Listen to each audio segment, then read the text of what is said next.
Hey there, authors. Greetings from BookBaby. My name is Becky Rodriguez-Smith, and I'm the Director of Design Services. And I'm Amy Epright, Senior Book Designer and Team Lead. When it comes to the success of your publish, cover design matters. An appealing design is going to attract your customers and convince them to pick your book up off the shelf or click on your book on an online retail store. And oftentimes what we see as designers are covers that are lacking in the essential foundations of book design. So skipping those elements can have a negative effect on your sales. And what Amy and I are going to talk about are the top 5 elements that can really make or break your final product. And we're also going to take a look at some of the cover submissions received by some of the attendees and, give you some feedback and show you how implementing these foundations can really elevate your cover design. So the first element we're going to talk about is hitting your genre. This will help your designer know what style to shoot for. Yeah, you're probably going to hear this a lot, but do the research. Look at what is trending in your genre and see what other readers are drawn to in that genre. And also remember that follow-through is important. The genre doesn't stop at the image. Fonts that you choose also enhance the genre. Yeah, and the first cover we're going to look at is a great example of that. So we have The Shadows of Miskatonic, Darkness Below by Barbara Catrell. And her genre is horror fiction. So I look at this cover and I see a really awesome illustration. We have this, creepy tentacle creature, lots of textures and lighting effects. It really reads horror. But unfortunately, the text feels a little bit like an afterthought. It's kind of shoved up at the top. It's a plain white. There's no real interesting elements going on. Yeah, it's definitely a missed opportunity to do something really fun with this illustration. For sure. So here's what I envision. What do you think? This one looks really cool now. With this font plays with the size and the layout and the texture. It definitely reads as horror now. It engages with the image itself. They play together, and it really kind of engages the reader. Yeah, for sure. And, a common mistake is to separate the text with the illustration. I don't want to disturb the illustration. It's great. I want to leave it on its own. But like we said, that is a missed opportunity. In this case, really incorporating the text into the design and making that tentacle go through the letter B, like it creates this depth and really enhances that horror factor. Number 2, reaching your target audience. So this one does kind of go hand in hand with genre in that they are both going to define the style and the direction your designer is going to take. Right, and the designer needs to know, what the audience is that they're going to be designing for. Is it, boomers, millennials, or children, or do they want to gear it more towards the fans of the genre, such as, romance or sci-fi? Yeah, another thing to think about is you want to avoid too wide of a demographic.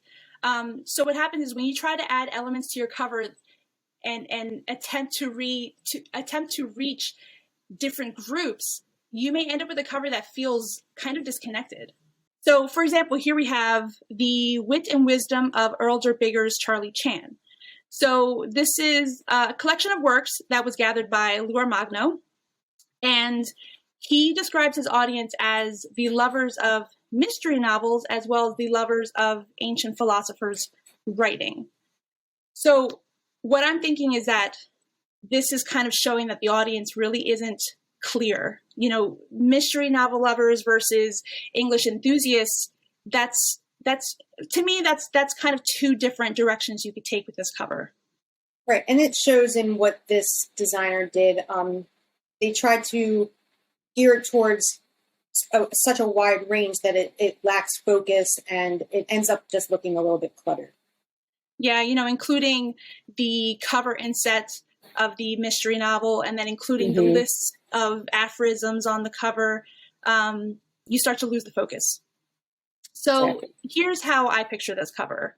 I think, first off, going in the direction of the scholarly target audience, the lovers of authors' writing styles. And I think going in that direction kind of helped to lead this cover in a more classic approach, to the type and the overall style, and just kind of keep it simple and classy. And this is really one of those less is more kind of examples. Sure. All those aphorisms have been taken off the cover, which would be a great added element to the back cover. But now the image can breathe now. You can see this really cool vintage image that was covered by all of those other elements before. And that actually leads us into the next category, which is choosing the right image for your cover. Yeah, and I think the best lesson to learn when it comes to imagery is keep it bold and keep it simple. More often than not, those types of covers have the best effect in the market. And another thing to think about is how your cover imagery is going to translate in both, large printed versions as well as the smaller thumbnails that are on most online retail galleries. Exactly. And this, leads into what maybe avoid character representation or an overly detailed scene on your cover. Besides it being difficult to see really small on an online form, just Frankensteining something like that together using stock imagery is really challenging for a designer. And also, you don't really want to give everything away. You've spent all this time writing your book, so let the reader envision what those scenes look like, what those people look like. So here we have The Road to Lavender by D.P. Benjamin. This is a mystery novel for younger women interested in science and detective stories. So I hear younger women, I'm thinking, a really fresh, contemporary image is really what's going to attract that audience. And what I see here is, something maybe a little bit more traditional. It's a very scenic image. I see farmland. I see a farmhouse, maybe some distant mountains, the lavender field.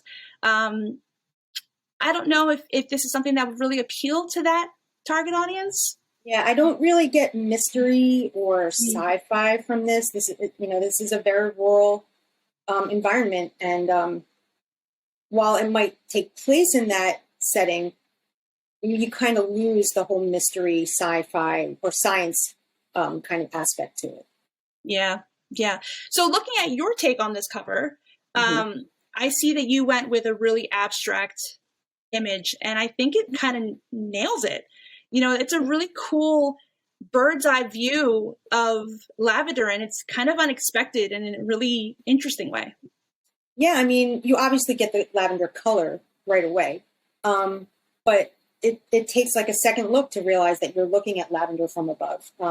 You get that mystery. You don't get the full story. You don't necessarily get this setting. So it leaves a lot to the reader to interpret before they even pick up your book. The text treatment was also updated to a more modern font that pops really nice on the lavender background.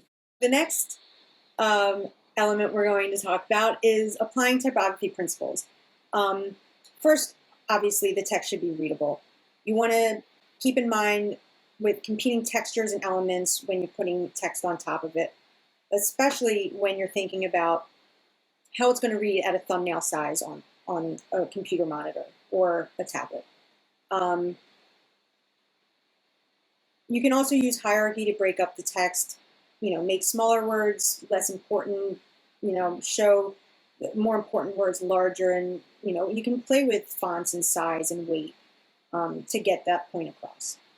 Yeah, and like we were talking about earlier, genre is something that you should absolutely follow through with the type. It doesn't have to be all white text. It doesn't have to be all the same size. You can play with all those elements like the texture and hierarchy things that you were just mentioning and really help to push the genre through the text.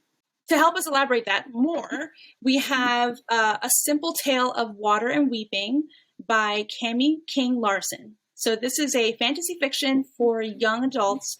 And after a little bit of research, we see that it was based mostly in Ireland. We can assume that the imagery is important to the story. We'll focus more on the type on this one. My feelings for this is that the type doesn't really reflect that fantasy feel that the author is trying to get across.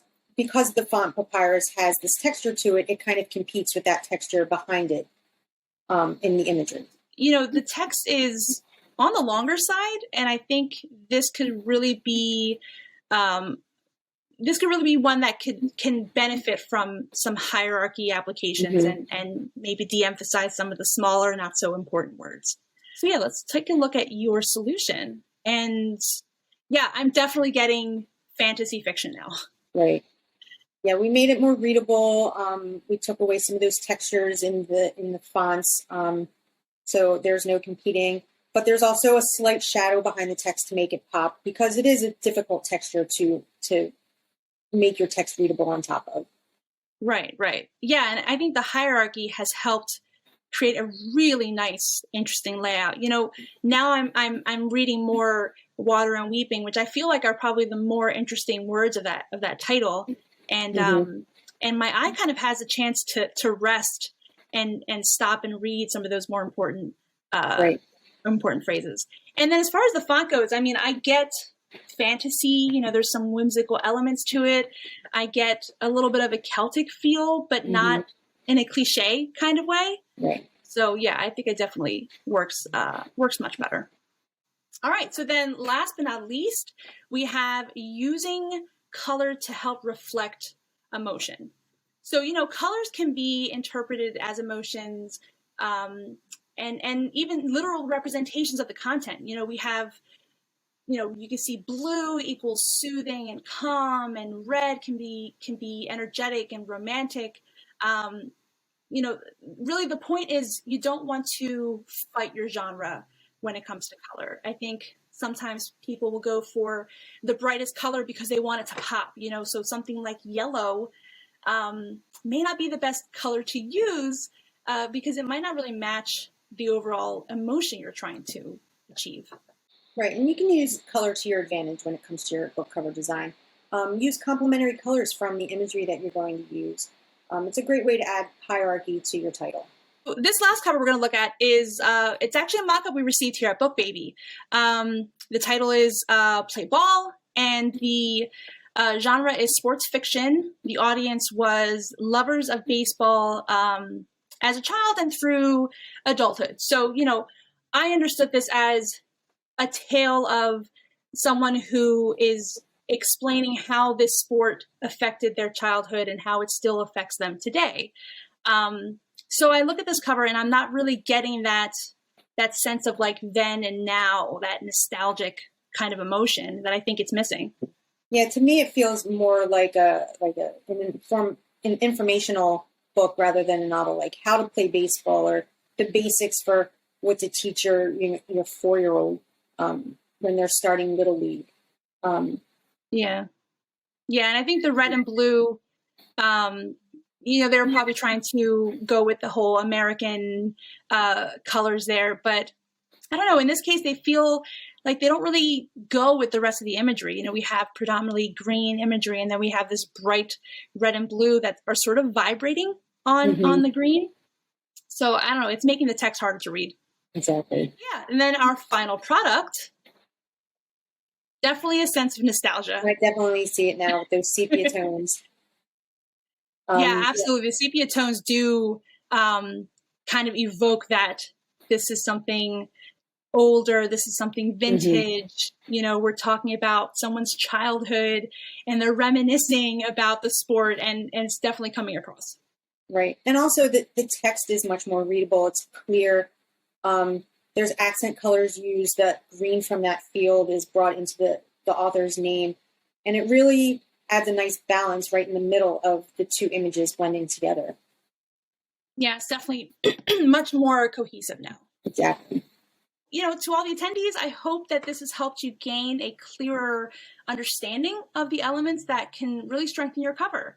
We discussed hitting your genre, reaching your audience, choosing the right imagery, applying some good typography principles, and incorporating color to reflect your emotion.